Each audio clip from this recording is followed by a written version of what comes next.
Hey everybody, welcome back. Sorry for the short video last time. Somebody ran into a telephone pole outside my apartment and we lost power for a bit. But, Welcome to the Presidium. Allow me to be your guide.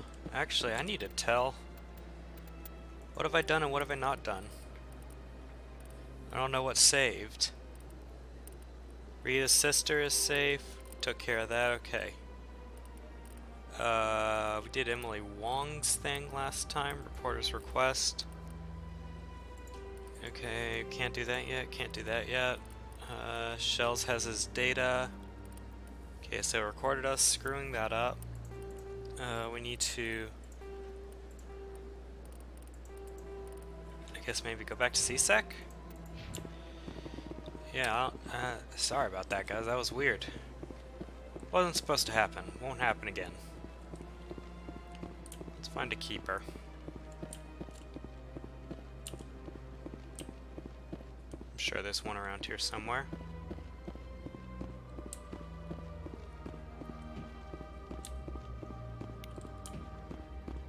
Let's go, we'll go this way. We'll check out over here.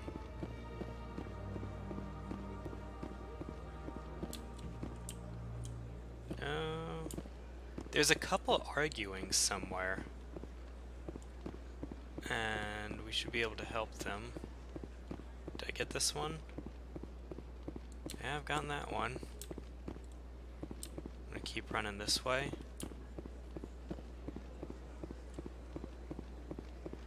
Okay, it's giving me the examine option, but I think this is the one that always says examine. Welcome to the Presidium.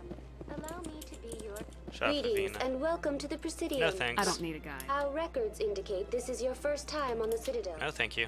I'll I pass. apologize. Please do not disturb the keepers. Okay, that's how we get up to the fancy place.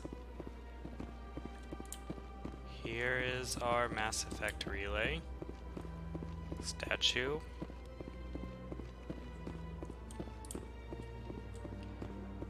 So if the keeper's not over here, then I think I'm just going to, well,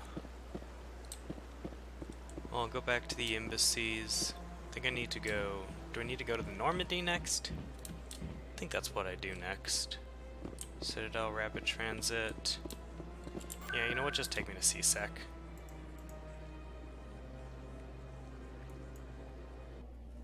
We'll be back to the Citadel for other stuff, so any uncompleted quests we'll take care of then. Tea is good. Alright.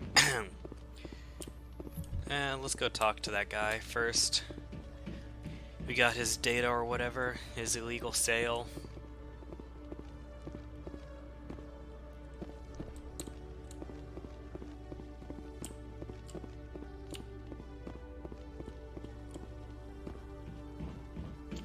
Good to see you, Commander. Alright, whatever. Can I level up right now? No, I can't. Alright, well, let's just roll then. Let's go do the...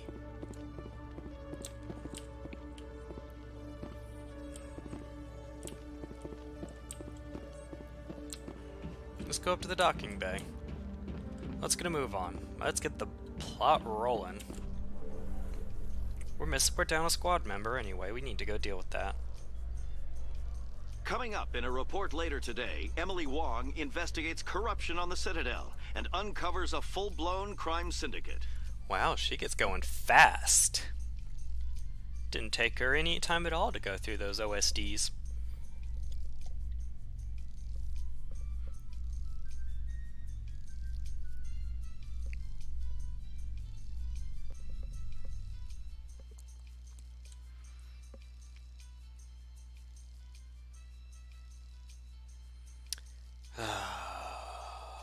Elevators.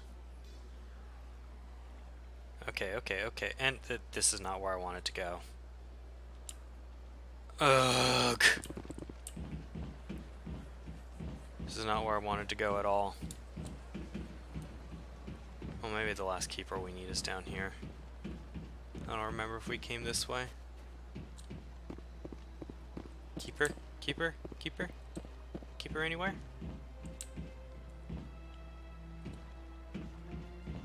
No? Alright, well.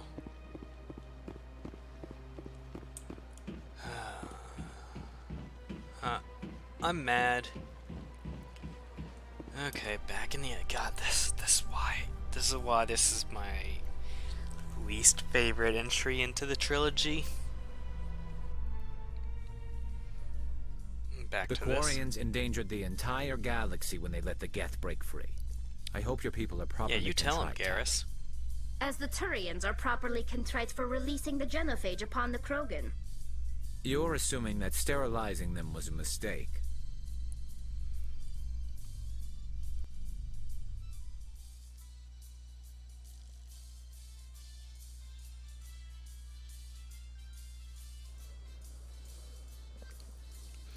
Yeah, so there's some bad stuff that happened with the Krogan. That as a species they may or may not have deserved. It's a complicated history. Okay, now we're in the right elevator. Quarians aren't too popular with Citadel security. They think we're all beggars and thieves. In entertainment news, Francis Kitt has announced plans to direct Hamlet with L-Corps cast members. The production will open dramatic theater to the L-Corps with a Hamlet who uses L-Corps body language and pheromones. Kitt claims that he's also excited by giving a human audience the chance to judge Hamlet by his deeds and not his emotions.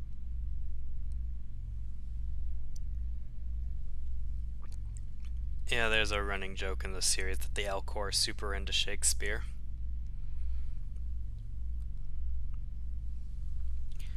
Okay, ooh, we got an exclamation mark. We're on the right track again.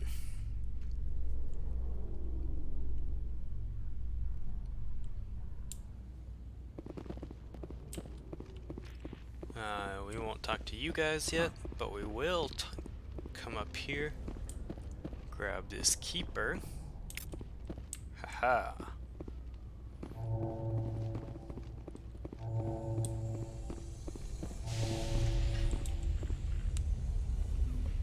I've got big news for you, Shepard. Captain Anderson is stepping down as commanding officer of the Normandy. The ship is yours now. She's quick and quiet, and you know the crew. Perfect ship for a Spectre. Treat her well, Commander. This isn't right.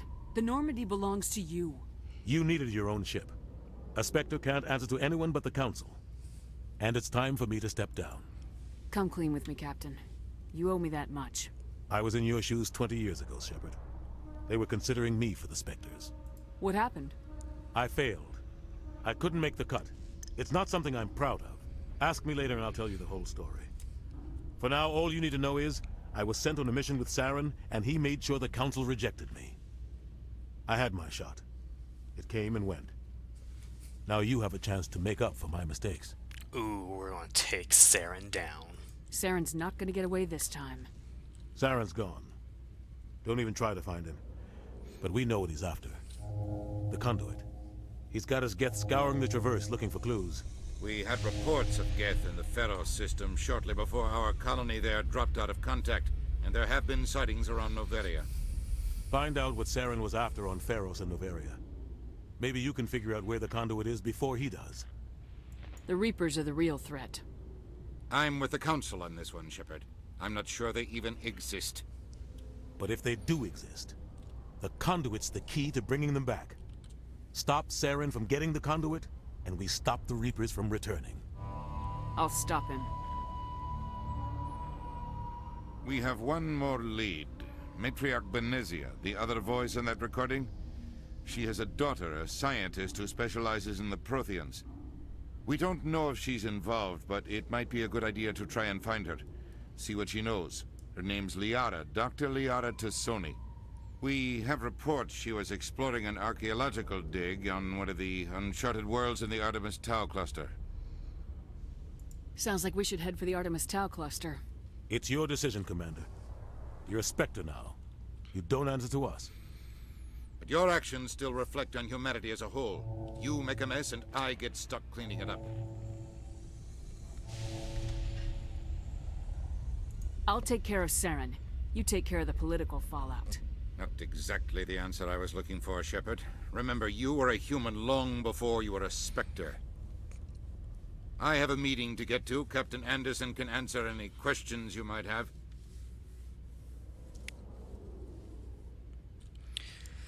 Alright, Captain Anderson, talk. Yes, Commander? How are you holding up? Honestly, this isn't how I pictured my career coming to an end. Pushing papers really isn't my thing, but you're the one who can stop Saren. I believe in you, Shepard. If that means I have to step aside, so be it. What do you know about Armiston Baines? Where did you hear that name? Never mind, I don't want to know. Baines is dead. Has been for quite some time. So why are people talking like he's still alive? It's not common knowledge. Military's keeping it under wraps. Baines was doing some high-level work for the Alliance. Stuff even I wasn't aware of. One day he turns up dead on a drifting scout ship. Everyone suspects it was foul play, but it was never officially investigated. This is a cover-up if I ever heard one. I don't know much about it. You should talk to Admiral Kahoku. One of his crews discovered Baines' body. I spoke to Kahoku. He never brought it up. You should mention Baines the next time you see him. See if he'll tell you anything. Is there anything else, Commander? I should go. I'll be here if you need anything. Yeah, Kahoku's got himself, on the tail of something big. But, you know, we're gonna roll out. Stand by, shore party. Decontamination in progress. I heard what happened to Captain Anderson. Survives 100 battles and then gets taken down by backroom politics. Just watch your back, Commander. Things go bad on this mission, you're next on their chopping block. Captain Anderson should be the one in charge. It's like I'm stealing the ship from him. Yeah, the captain got screwed. But it's not like you could have stopped it. Nobody's blaming you. Everyone on this ship's behind you, Commander. 100%. Intercom's open. If you got anything you want to say to the crew, now's the time. Listen up, Normandy. This is your commander speaking. We have our orders. Find Saren before he finds the conduit. And I refuse to let anything get in the way of that mission. The Council wants to ignore this. That's no surprise. They never helped us in the past, no reason they'd start now. But we don't need their help. We can do this on our own. Wherever Saren goes, we'll follow. Wherever he searches for the conduit, we'll be there. We will hunt him to the very ends of the galaxy and bring him down. Yeah, humanity's not in this alone. We got some aliens that are helping us out. This is the most important mission any of us have ever been on. The fate of an entire galaxy is at stake. We will stop Saren, no matter what the cost. Well said, Commander. Captain will be proud. Fancy speeches won't stop Saren from finding the conduit. If we really want to make the captain proud, we better get this bird in the air. Yes, ma'am. Alright. Let's get it started. Commander, something you need? How's the Normandy performing? Is she everything they said she'd be? She's the best ship in the fleet. If you've got a pilot who knows how to handle her. Balance isn't what you'd expect. Takes a while to get used to that oversized drive core we got stuffed in the back, and her power can sneak up on you if you're not careful. The Normandy's probably too much ship for your average Alliance pilot, Commander. Lucky for you, I'm anything but average. I like to know my crew. Mind if I ask you a few questions? I can see where this is going. You did a background check on me, didn't you? Well, I'll tell you the same thing I told the captain. You want me as your pilot. I'm not good. I'm not even great. I am the best damn helmsman in the Alliance fleet. Top of my class in flight school, I earned that. All those commendations in my file, I earned every single one. Those weren't given to me as charity for my disease. Are you contagious? Let's be mean to Joker. I can't have you on this ship if you're going to infect my crew. Infect the crew? Oh man, you have no idea what I'm talking about, do you?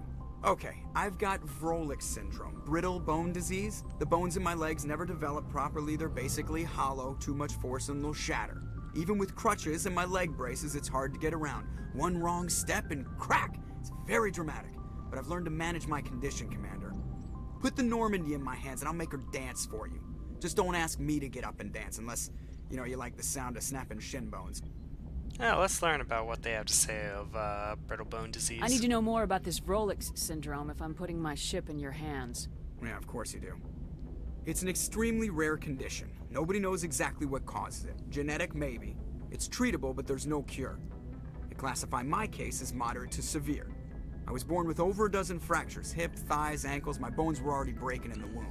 100 years ago, I wouldn't have survived past my first year. Lucky for me, modern medical science has turned me into a productive member of society. You're not gonna break a bone trying to fly the ship, are you? I don't fly with my feet, Commander, so I'm fine as long as I'm in this chair. I gotta be real careful when I get up to take a piss, though. I can do my job as well as anyone on the ship. Better, actually. So don't worry about it. I'm not trying to make you uncomfortable. Let's talk about something else. Whatever you want, Commander. How did you get your nickname, Joker? Why does everyone call you Joker? It's a lot shorter than saying Alliance Flight Lieutenant Jeff Moreau. Plus, I love to make little children laugh. I was just thinking how much you remind me of Santa Claus. Look, I didn't pick the name. One of the instructors in flight school used to bug me about never smiling. She started calling me Joker, and it stuck. Why didn't you ever smile? Hey, I worked my ass off in flight school, Commander. The world's not gonna hand you anything if you go around grinning like an idiot. By the end of the year, I was the best pilot in the academy. Even better than the instructors, and everybody knew it. They'd all got their asses kicked by the sickly kid with the creaky little legs. One guess who was smiling at graduation? I have to go. Alright, see ya. Alright, now we've gotten to know Joker. Let's look outside. Get our free XP. What's up, everybody? I run this ship now. This place is mine. I think this episode will just talk to everybody. Excuse me, Presley, I'm talking to you. Fine. We'll go in here.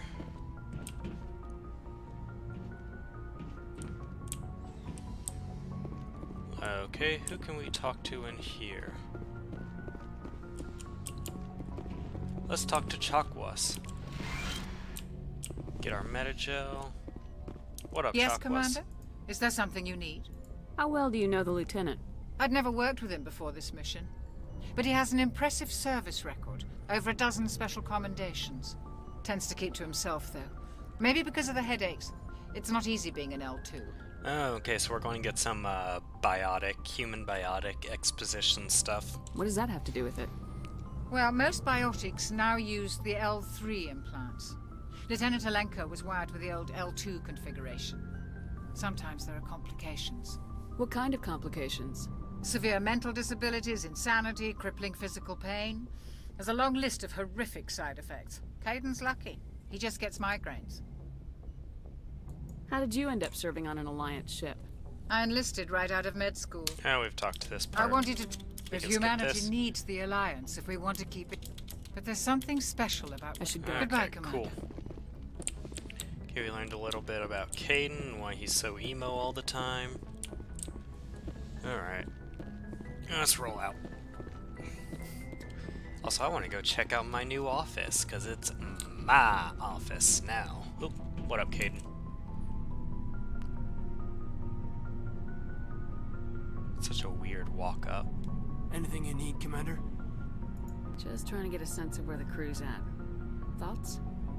I've wasted enough of your time for now, Commander. We'll have time for personal debriefings later. What's your opinion on the last mission? I don't see how we could have done things any better. At least not without getting to Eden Prime sooner. And we were on the scene faster than any other Alliance ship could have been. We'll talk another time, Lieutenant. Commander?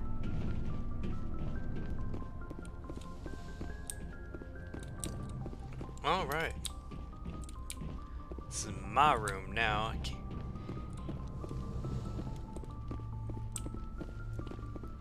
And looks like we've gotten everything we need.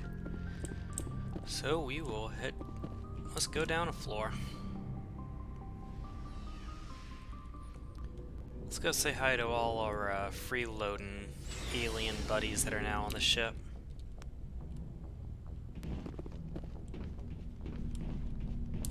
Nice ship you've got, Shepard. What can I do for you? Let's get to know What's your Rex. story, Rex? There's no story. Go ask the Quarian if you want stories. Don't be an You ass. Krogans live for centuries. Don't tell me you haven't had a few interesting adventures. Well, there was this one time the Turians almost wiped out our entire race. That was fun. I heard about that. You know, they almost did the same to us. It's not the same. It seems pretty much the same to me. So your people were infected with a genetic mutation? An infection that makes only a few in 1,000 children survive birth? And I suppose it's destroying your entire species? I suppose it isn't all the same. I don't expect you to understand, but don't compare humanity's fate with the Krogan. I was just making conversation. I wasn't trying to upset you. Your ignorance doesn't upset me, Shepard. As for the Krogan, I gave up on them long ago. The genophage infected us, but it's not what's killing us. Are your people really dying? We're sure not getting any stronger. We're too spread out. None of us are interested in staying in our own system. Lots of species have left their homes and prospered. But they go to colonize new worlds. We're not settlers. We're warriors. We want to fight. So we leave. Hire ourselves out. And most of us never go back. What can you tell me about the genophage? Ask the Solarians if you want details. They made it. All I know, it makes breeding nearly impossible. Thousands die in stillbirth, and most never get that far. Every Krogan is infected, every one. And no one's rushing to find a cure. Why don't the Krogan try to find a cure? When was the last time you saw a Krogan scientist? We'll see one in Mass Effect 2. Ask a Krogan. Would he rather find a cure for the genophage or fight for credits? He'll choose fighting every time. It's just who we are, Shepard. I can't change that. Nobody can. So long, Rex. Shepard. Yeah, so the Krogan race is complicated. They're violent, they're brutal, they don't have, besides their warrior status, they don't have a lot to contribute to the galaxy. And their race is dying off because of the genophage infection, because they die faster than they can reproduce because of their constant fighting. And Rex is an interesting character. He's kind of he's given up on the Krogan race and just kind of accepted their fate. Depending on the way he interacts with Shepard, he can go down one of two paths, which, you know, we will talk about at length later. So lots of important decisions get made surrounding Rex and the Krogan and the genophage over the course of 3 games. Don't want to spoil anything, though, so we will leave it at that. Let's go talk to the space racist. Commander? What's your opinion of the last mission? Kinda wish you'd got there sooner, Commander. No offense, I appreciate the rescue. I just wish... They died, you lived. That happens in this job. Yes, Commander. Believe me, I understand that. If I had been more alert, we wouldn't have been cut down by an ambush. The answer seems plain enough to me. Be more alert.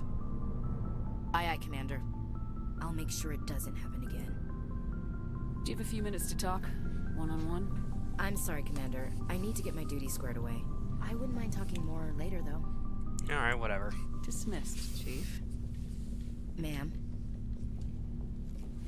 That was a flirtatious dismissal. Unfortunately, I don't think you can romance Ashley when you're femshep. Hey, what's up, my man? Thanks for bringing me on board, Commander. I knew working with the Spectre would be better than life at CSEC. Have you worked with the Spectre before?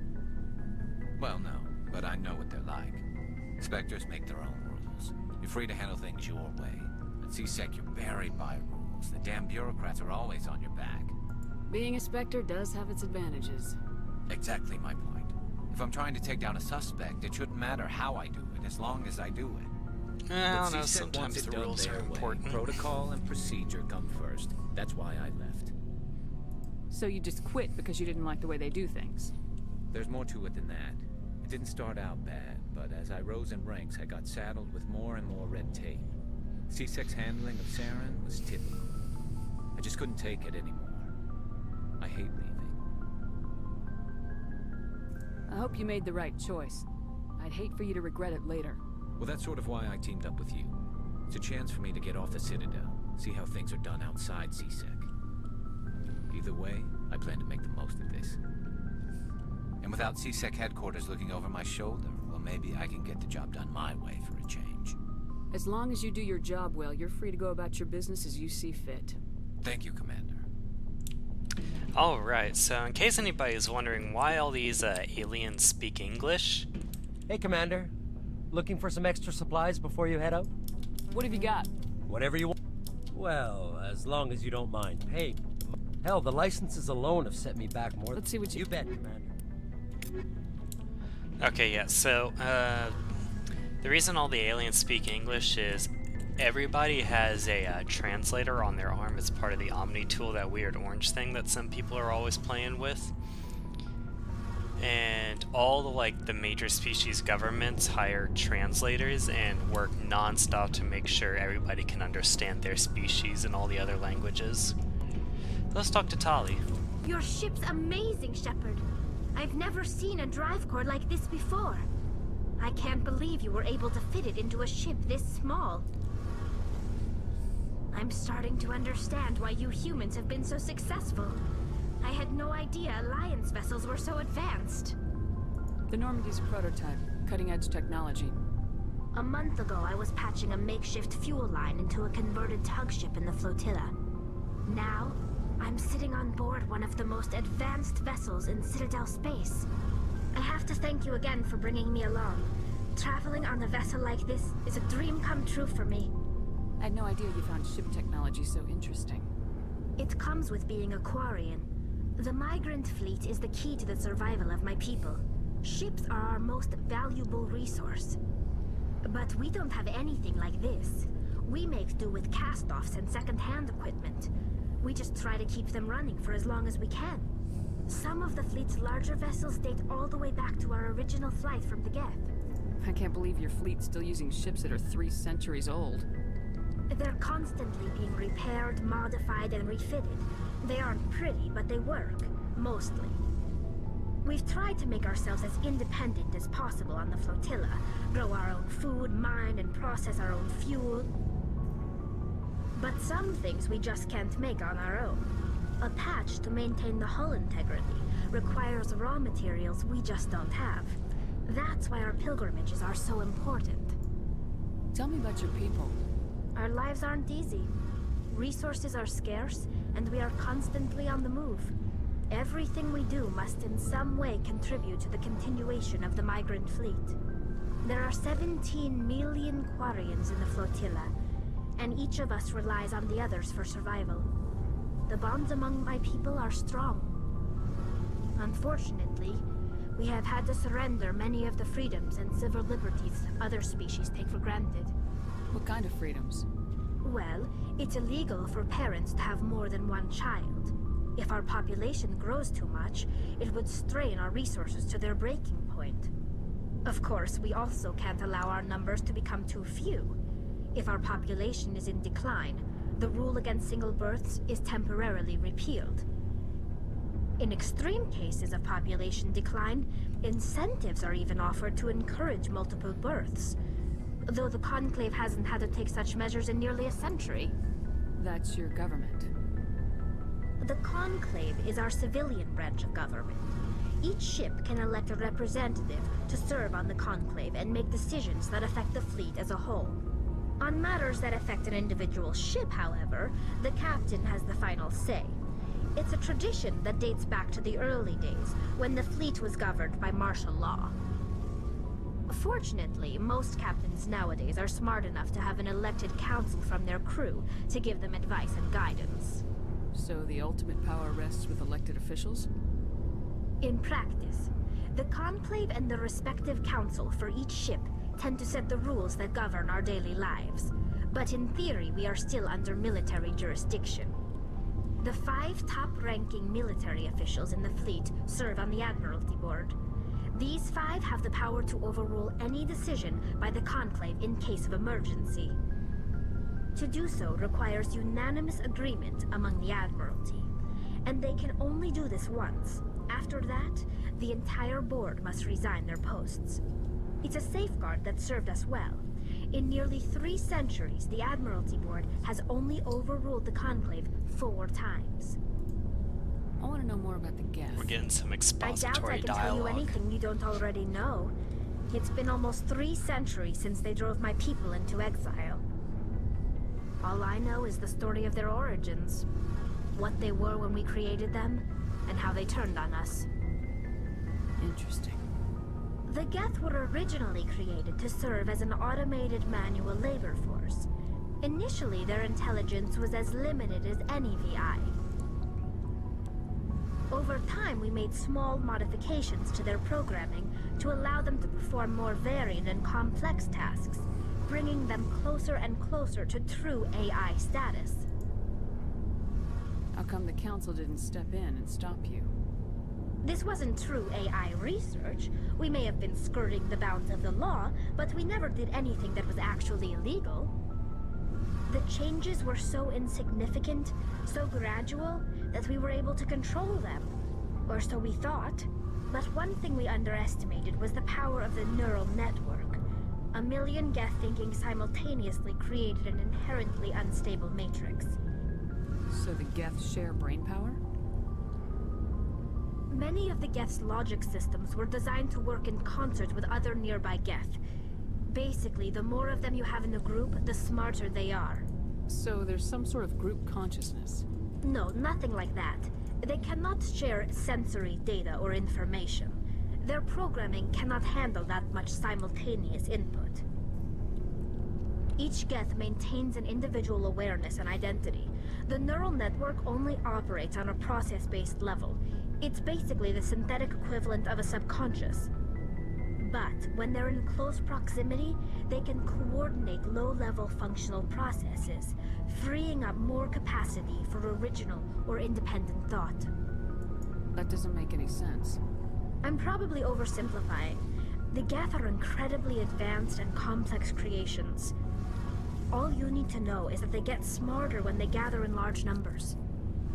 As we built more and more Geth, their effective intelligence became more sophisticated, more abstract. One day, a Geth began to ask its Quarian overseer questions about the nature of its existence. Am I alive? Why am I here? What is my purpose? As you can imagine, this caused a near panic among my people. I don't see what's so bad about those questions. The Geth were created to engage in mundane, repetitive, or dangerous manual labor. That's fine for machines, but it won't satisfy a sentient being for long. The Geth were showing signs of rudimentary self-awareness and independent thought. If the Geth were intelligent, then we were essentially using them as slaves. It was inevitable the newly sentient Geth would rebel against their situation. We knew they would rise up against us, so we acted first. A general order went out across all Quarian-controlled systems to permanently deactivate all Geth. The Geth responded to this order violently. You didn't really think they'd just let you destroy them without a fight, did you? The hope was that most of the Geth would still be little more than machines, incapable of organized resistance. But they had progressed much further than anyone anticipated. The war was long and bloody. Millions upon millions of Quarians died at their hands. In the end, we were forced to flee our own homeworld. We feared the Geth would pursue us, but they never came beyond the Veil. Now we drift through space, exiled, searching for a way to reclaim what was once ours. I want to know more about the pilgrimage. When my people reach maturity, we leave our birth ships and seek acceptance with a new crew. It's necessary to maintain genetic diversity among the fleet. But no ship wants to accept someone who will be a burden on them. So, to prove our worth, we embark on a pilgrimage. We set out alone, leaving the flotilla and our families behind us.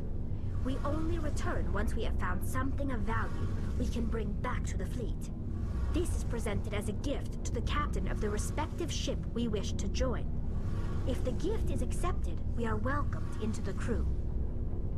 Can a captain choose to reject the gift? That doesn't happen often. Most captains are eager to increase the size of their crew. It increases their own standing in our society. Even when the gift is not particularly valuable, the captain usually accepts it out of a sense of tradition. However, there is a stigma to presenting a substandard gift. It's not the best way to make a good impression on a new community. Most pilgrims don't return until they find something worthwhile. I can't believe they just send you off alone. It's not like they just cast us out.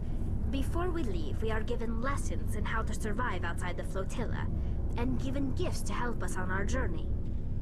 We also receive implants to fight off sickness and disease. Generations of living in an isolated and highly controlled environment have left our immune systems weaker than most. By the time we leave the fleet, we are well equipped for the pilgrimage. This is a rite of passage for all Quarians. If it were dangerous, our numbers would suffer. Virtually every pilgrimage ends with a triumphant return and the ritual presentation of the gift to one of the fleet's captains. I want to talk about something else. Like what? Nothing. Goodbye. I should go. See you later. Alright, what's up, Engineer Hey, Adams? Commander, you know that Quarian, Tally? She's been spending all her time down here asking me about our engines. I'll tell her to leave you alone. What? No, she's amazing. I wish my guys were half as smart as she is. Give her a month on board and she'll know more about our engines than I do. She's got a real knack for technology, that one. I can see why you wanted her to come along. I figured she'd be a real asset to the team.